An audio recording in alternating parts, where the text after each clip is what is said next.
반갑습니다. 네.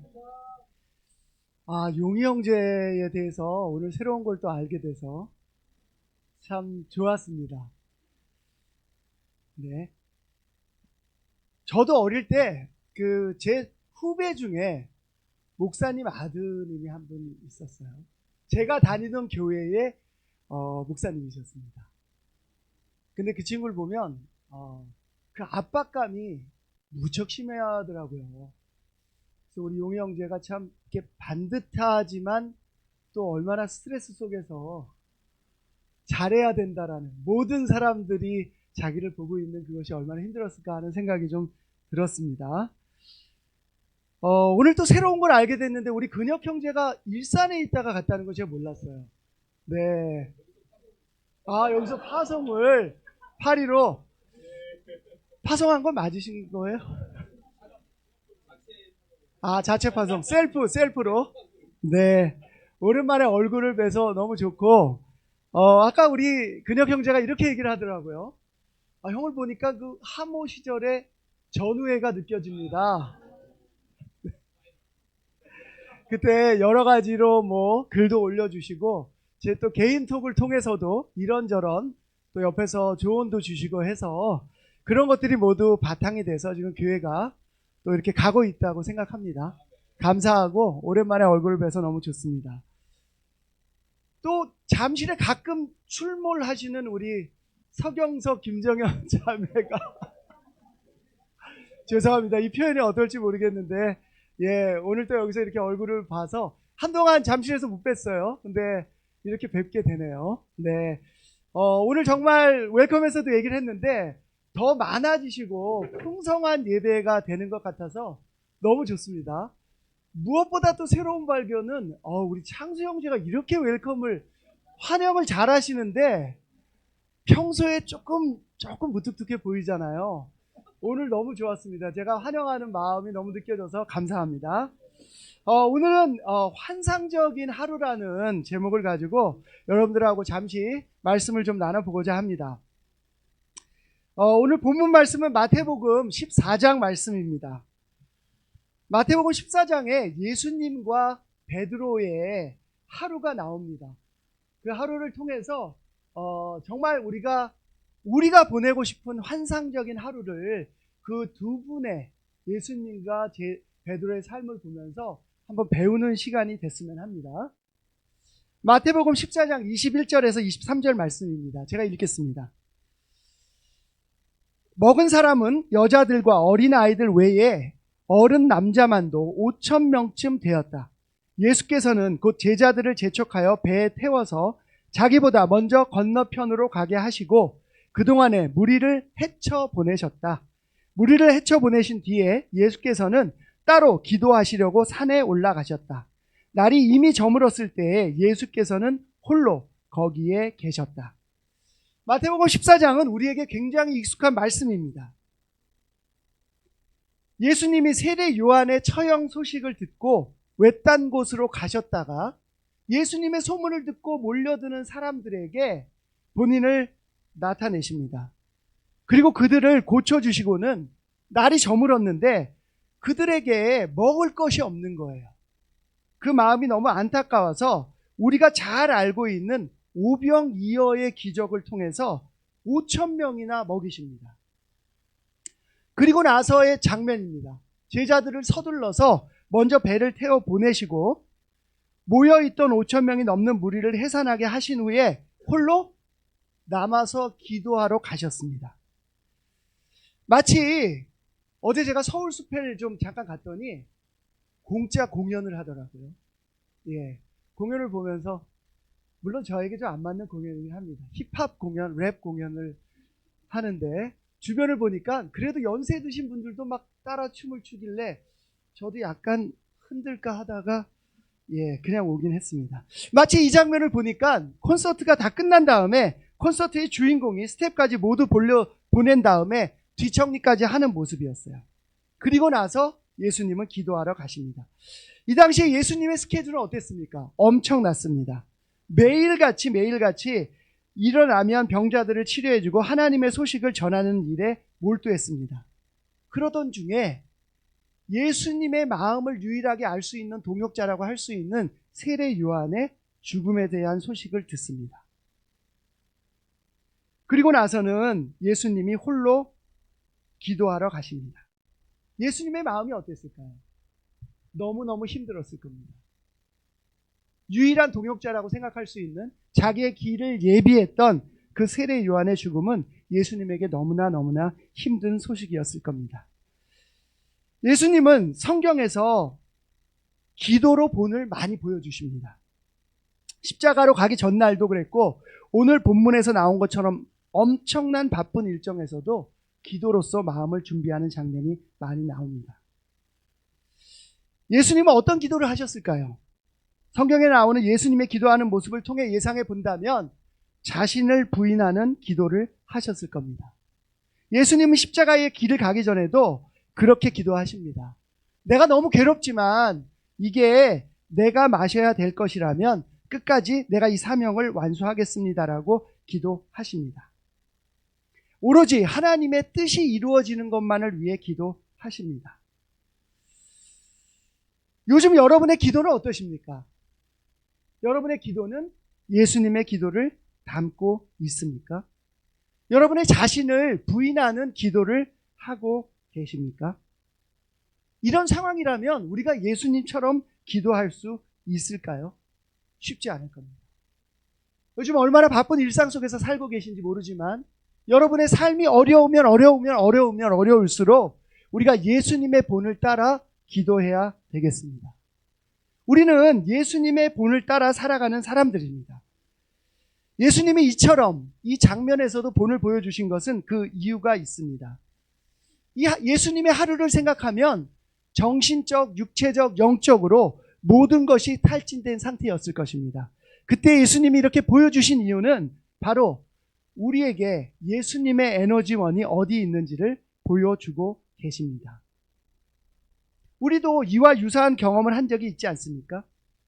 내 마음의 고통보다 내가 감당해야 할 예수님의 사명을 먼저 생각하고 뛰었던 경험이 있지 않습니까? 예수님의 본을 따라 살기 위해서 모든 것을 쏟아부은 경험이 있지 않으세요? 예전에는 제자라면 여기 계신 분들 모두 다 아마 그렇게 살았던 경험이 있으실 겁니다. 요즘 교회 분위기가 어떻습니까? 이렇게 살겠다고 얘기하면 말립니다. 야, 왜 이래? 야, 네 일을 좀 돌봐야지. 왜 이래? 오히려 이렇게 하면 제자들이 저를 좀 끌어내립니다. 예전에 그렇게 자신을 던지다가 상처를 받았는데 회복도 되기 전에 무리하지 말라고 얘기합니다. 너의 일을 먼저 돌보라고 얘기합니다. 근데 오늘 저는 이 마태복음 14장의 예수님의 하루에 기도하는 모습을 보면서 조금 다르게 얘기를 하고 싶습니다. 우리에게 지치지 않는 힘을 주실 분은 예수님, 하나님밖에 계시지 않습니다. 그리고 그 방법을 알려주신 분은 예수님밖에 없습니다. 예수님은 쏟아부으셨고 기도하셨습니다. 우리의 하루도 예수님의 하루를 닮아야 하지 않겠습니까? 나의 어려움을 더 생각하는 것이 아니라 예수님처럼 누구를 먼저 도울까 생각해야 되지 않겠습니까? 예수님이 보여준 삶이 인생을 잘 사는 비결이라는 것 우리가 모두 알고 있습니다. 예수님이 보여주신 하루는 우리에게 분명한 본이 되고 있습니다. 우리의 기도 생활을 예수님과 한번 비교해보는 시간이 되시길 바랍니다. 계속해서 한번 말씀을 읽도록 하겠습니다. 마태복음 14장 24절에서 27절입니다. 제자들이 탄 배는 그 사이에 이미 육지에서 멀리 떨어져 있었는데 풍랑에 몹시 시달리고 있었다. 바람이 거슬러서 불어왔기 때문이다. 이른 새벽에 예수께서 바다 위로 걸어서 제자들에게로 가셨다. 제자들이 예수께서 바다 위로 걸어오시는 것을 보고 겁에 질려서 유령이다 하며 두려워서 소리를 질렀다. 예수께서 곧 그들에게 말씀하셨다. 안심하여라. 나다. 두려워하지 말아라. 우리가 너무나 잘 알고 있는 유명한 장면이 나오고 있습니다. 예수님이 먼저 보낸 배는 육지에서 멀리 떨어지면서 풍랑을 만나게 됩니다. 배가 가려는 방향을 거슬러서 왔기 때문에 풍랑을 만납니다. 배 안에서 막 떠드는 소리가 들리고 계신가요? 유능한 어부였던 베드로가 소리 지르는 장면이 좀 연상되세요? 배 안에 있던 사람들은 무척 당황했습니다. 아무리 경험이 많은 어부라고 하더라도 새벽에 만난 풍랑은 쉽지 않았을 겁니다. 그때 예수님이 그들에게 다가오십니다. 예수께서 바다 위로 걸어오십니다. 유능한 어부였던 베드로는 전혀 상상할 수 없는, 경험해보지 못한 장면을 목격하게 됩니다. 나는 누구보다 이 바다를, 또 누구보다 이 물을 잘 아는 사람인데 어떻게 물 위에 사람이 걸어올 수 있지? 예수님은 바로 그런 분이십니다. 내가, 또 여러분이 가장 잘 알고 있다고 생각하는 상황을 뛰어넘어서 유유히 걸어오는 분이세요. 혹시 지금 이 가운데서 여러분이 가지고 있는 이 고민은 누구도 풀 수 없을 거야. 이건 나만이 아는 고민이야. 아무도 해결할 수 없어. 라고 생각한 분들이 있다면 오늘 말씀 속으로 깊이 빠져보시기 바랍니다. 예수님은 우리가 생각하는 그 상황을, 경험을 뛰어넘어서 우리에게 다가오고 계십니다. 그것이 어떤 전문 분야이건 간에 예수님께는 중요하지가 않습니다. 직업으로 보자면 예수님은 목수일 가능성이 상당히 높았죠.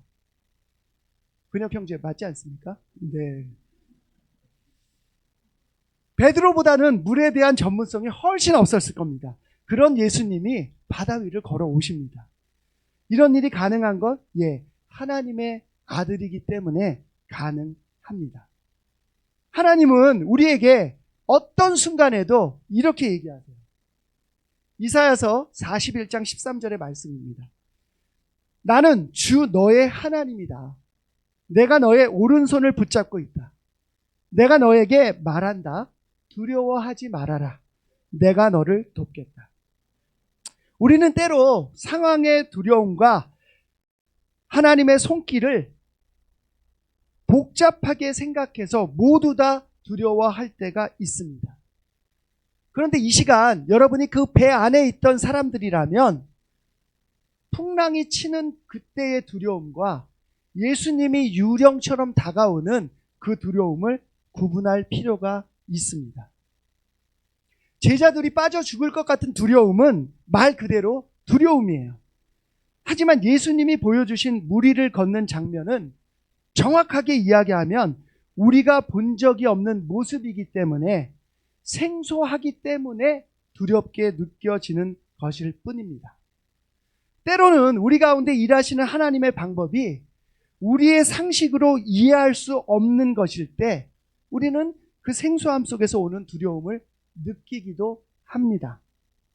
하지만 그것은 예수님의 실체를 확인하는 순간 모두 다 사라져 버려요.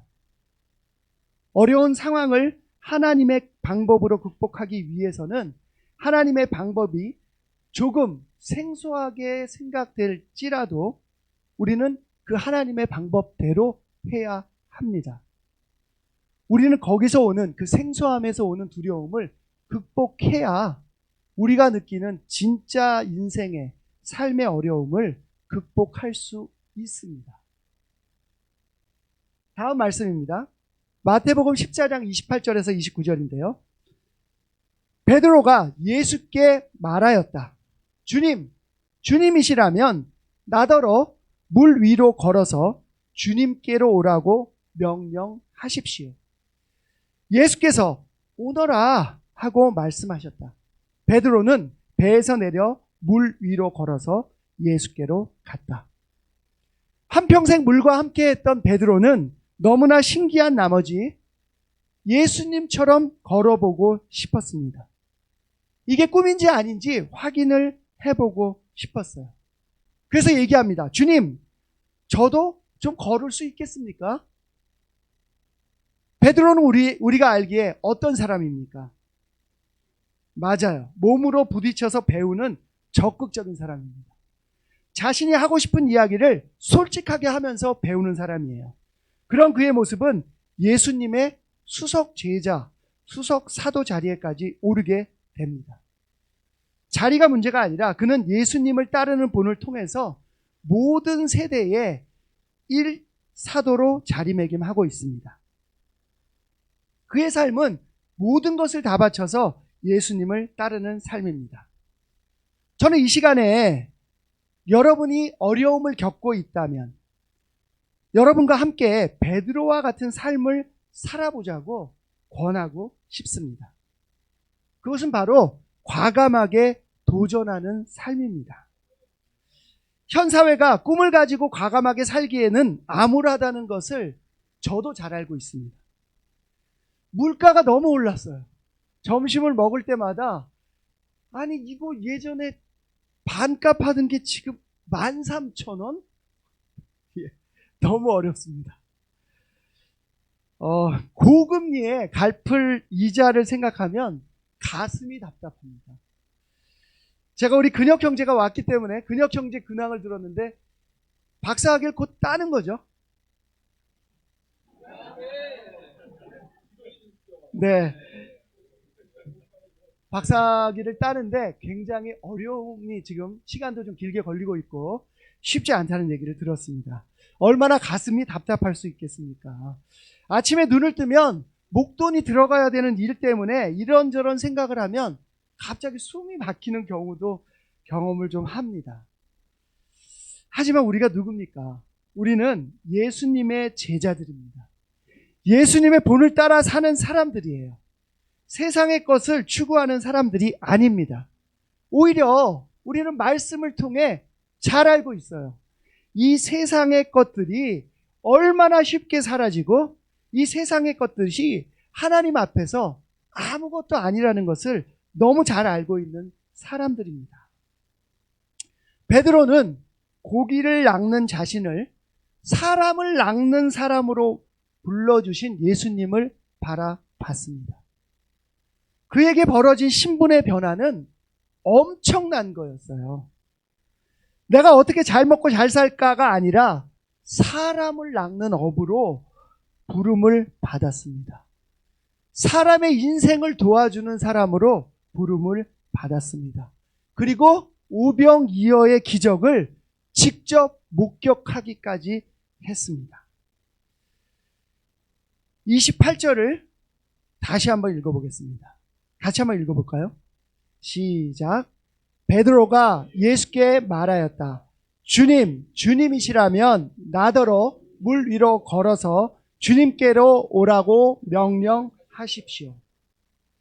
이 자리에 있는 우리 모두의 고백이 베드로와 같이 되기를 원합니다. 베드로가 물 위를 걷는 기적의 시작은 바로 이 베드로의 고백으로부터 시작됩니다. 예수님은 이렇게 묻는 베드로에게 나와, 이리 와 라고 말씀하세요.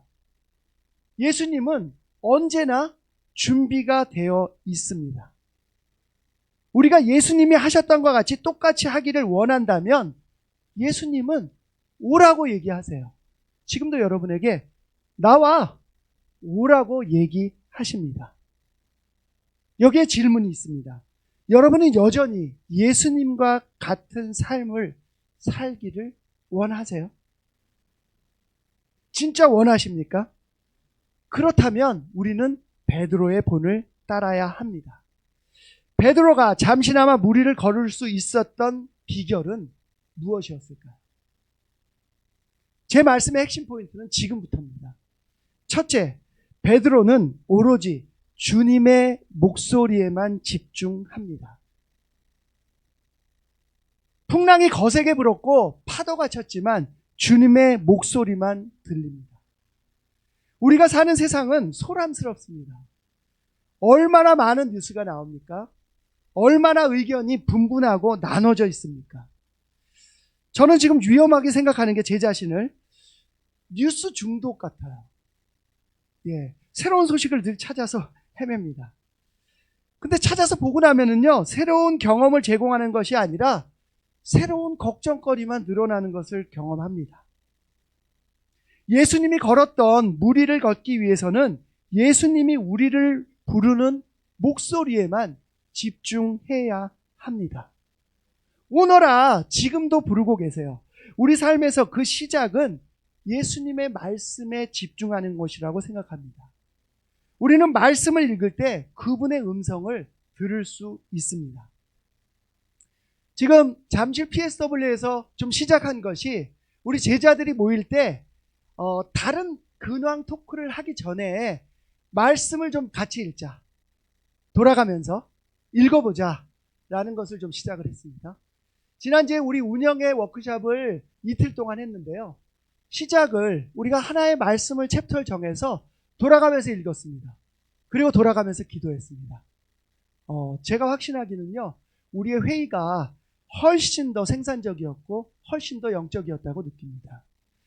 우리는 말씀을 읽을 때 하나님의 음성에, 예수님의 음성을 들을 수 있습니다. 우리가 무리를 걷기 위해서는 세상의 소리보다 예수님의 말씀이 훨씬 더 크게 우리 마음속에서 들려야 합니다.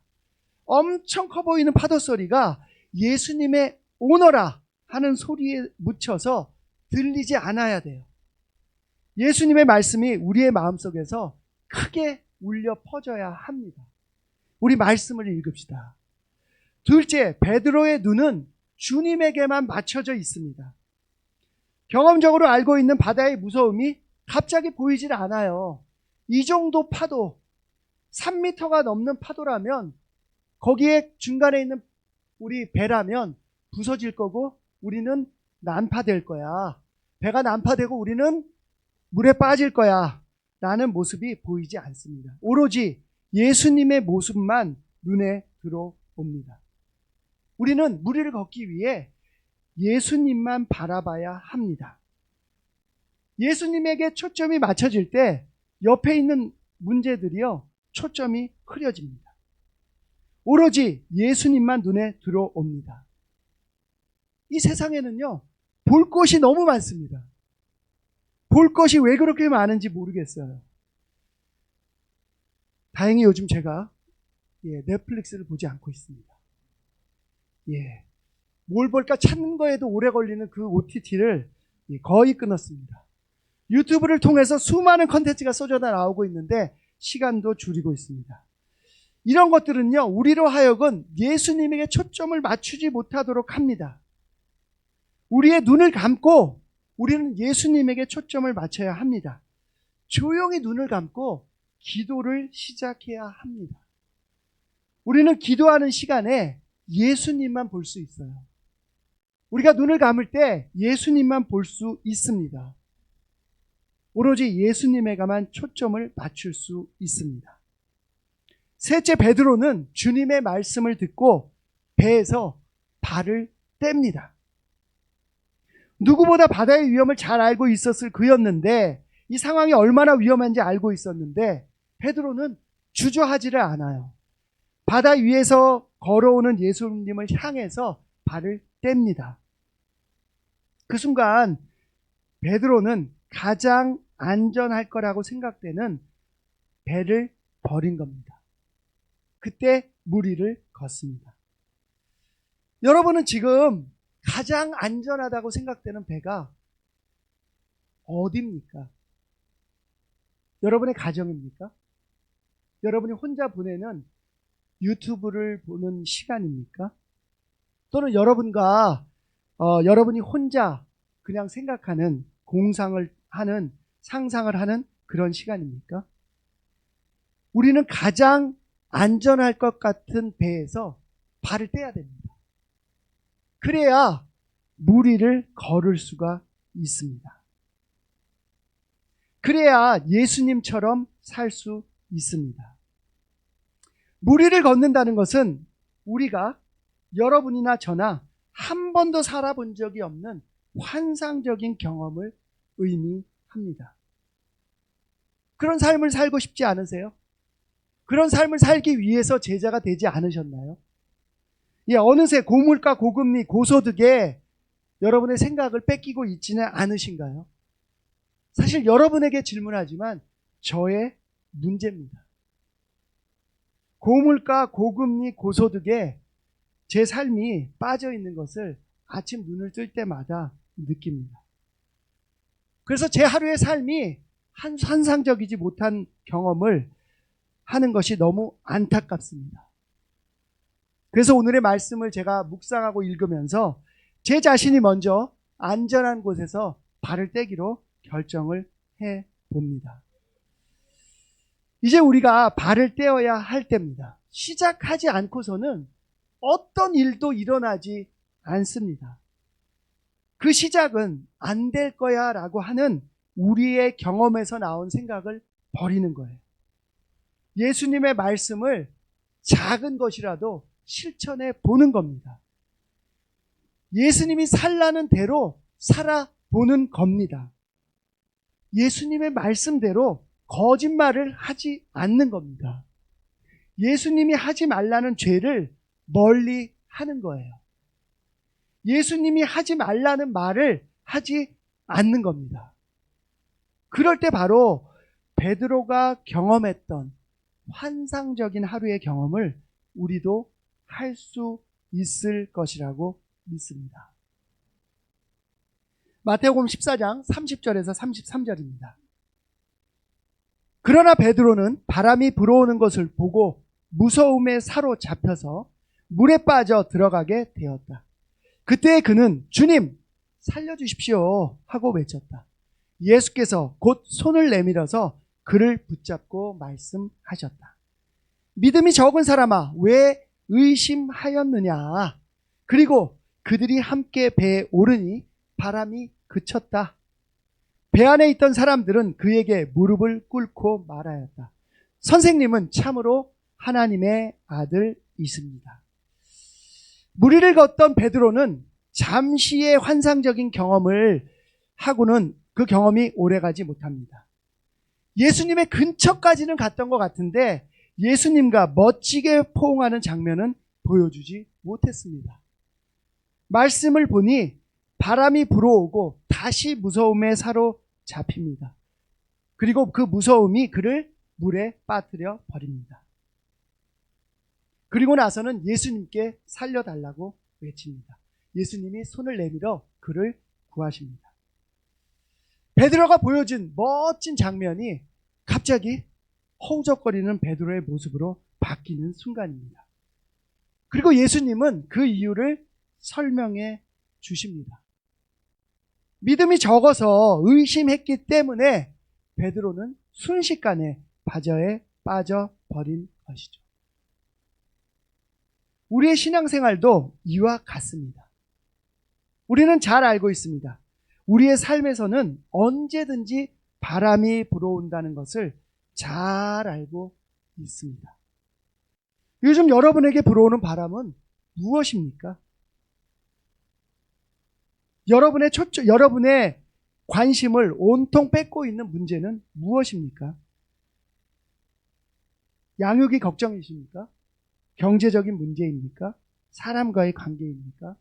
여러분이 말씀에 기울이지 못하도록 하는 그 문제가 무엇입니까? 기도에 집중하지 못하게 하는 문제가 무엇입니까? 영적인 도전을 못하게 여러분을 붙잡는 그 문제가 무엇입니까? 그 모든 것들은요, 예수님이 말씀하시기를 믿음이 커져야 극복할 수 있다고 하십니다.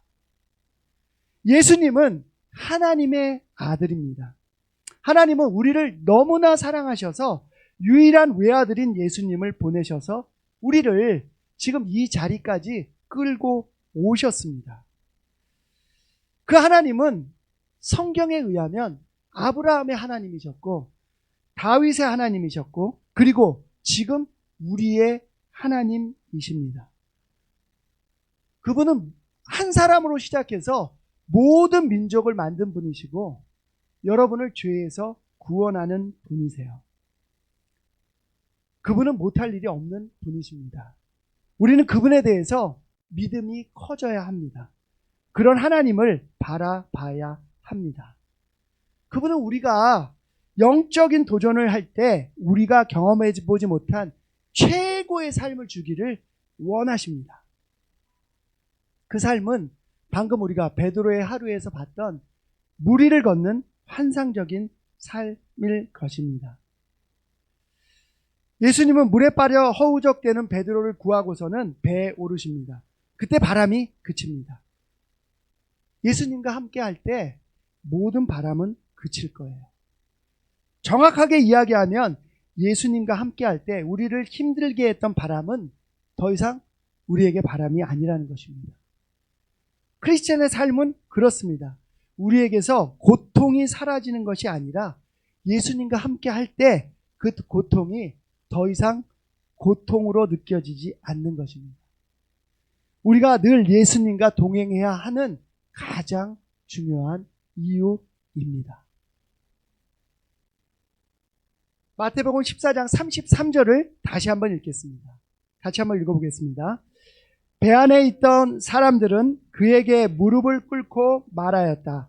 선생님은 참으로 하나님의 아들이십니다. 배에 있던 모든 사람들이 예수님께 무릎을 꿇었습니다. 무릎을 꿇는다는 것은 깊은 존경의 마음과 감사의 마음을 담아서 순종하겠다는 의미를 담고 있습니다. 배 안에 있던 사람들은 예수님이 아니었으면 배가 난파되고 모두 죽었을 운명입니다. 지금까지 그렇게 강력한 폭풍 속에서 살아난 어부들이 없었는지도 모르겠습니다.